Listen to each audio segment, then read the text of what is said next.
Hi, this is Jason again, and this is the video for my adaptive equipment project. And I'd like to start by talking about my thinking behind what I chose to do here.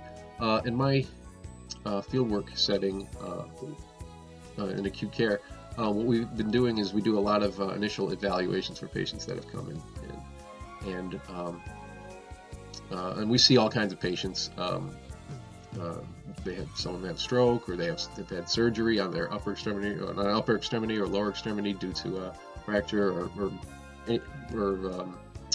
there's any number of issues that we see, you name it. So, and usually what we do is we discuss how they were able to perform basic ADLs prior to coming to the hospital. So, whether that involved dressing, bathing, toileting, cooking, that type of thing. And usually we'll demonstrate equipment. If we find they'll benefit from using adaptive equipment, we'll demonstrate it. So for dressing, we'll demonstrate a sock aid or a dressing stick, or for toileting, we'll educate them about using an elevated toilet seat or a shower chair for the shower, for bathing, or a long-handled sponge.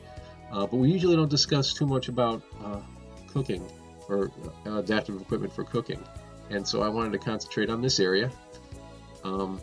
There are, and particularly on opening a can, because I know rather than just throwing something in a microwave, sometimes folks want to, you can get good stuff out of a can too.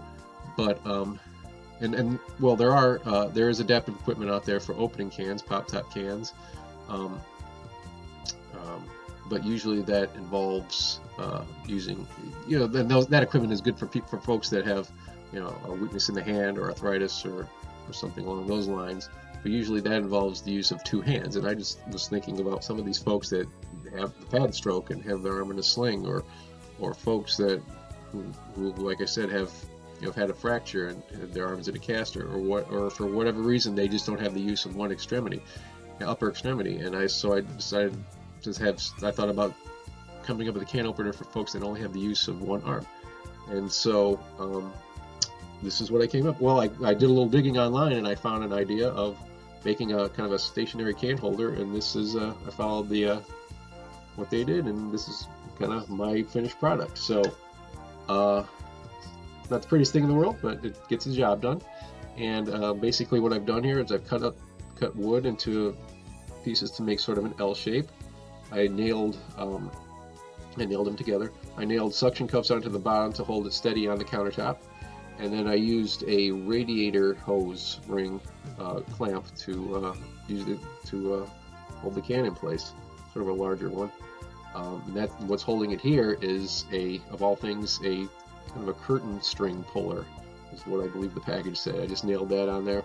90 cents for this piece, maybe $1.50 for the ring. The wood I got free, and maybe like 70 cents per suction cup, if that.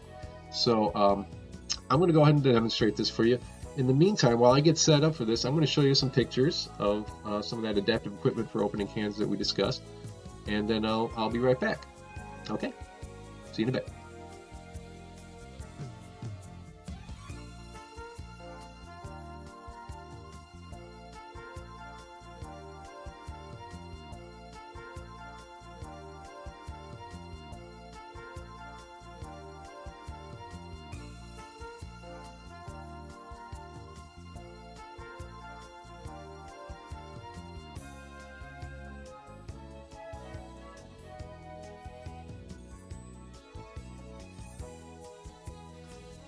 Okay, welcome back, and welcome to my kitchen.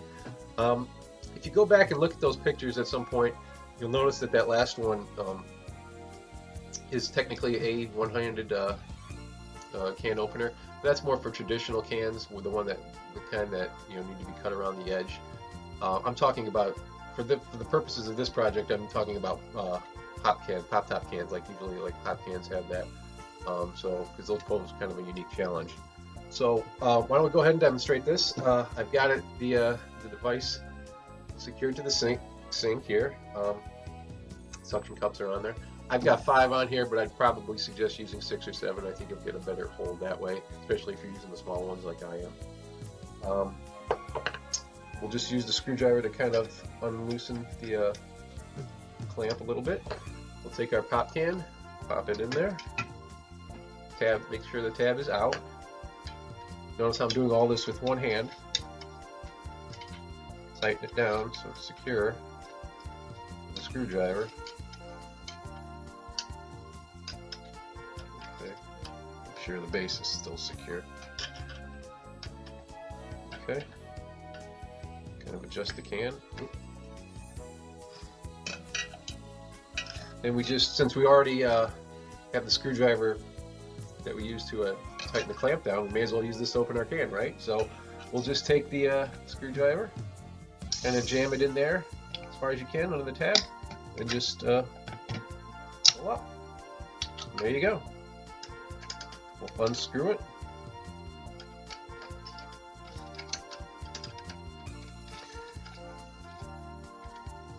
Push it down, and you've got an open beverage.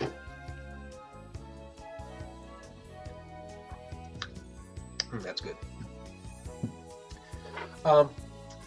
The reason why we're using an adjustable clamp here is because I know there are different sizes of pop cans now than just a traditional size, so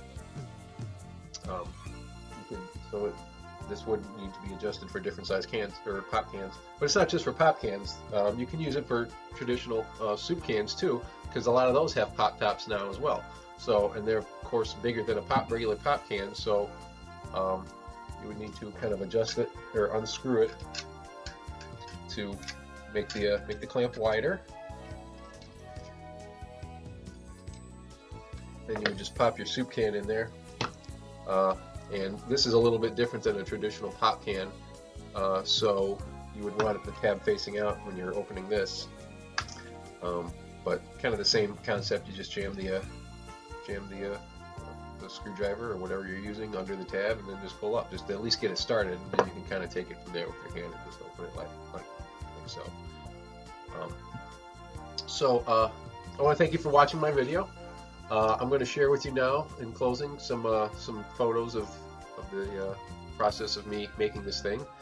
So I hope you enjoy those, and thank you for watching my video. We'll follow those photos up with some reflection questions, and again, thanks for watching.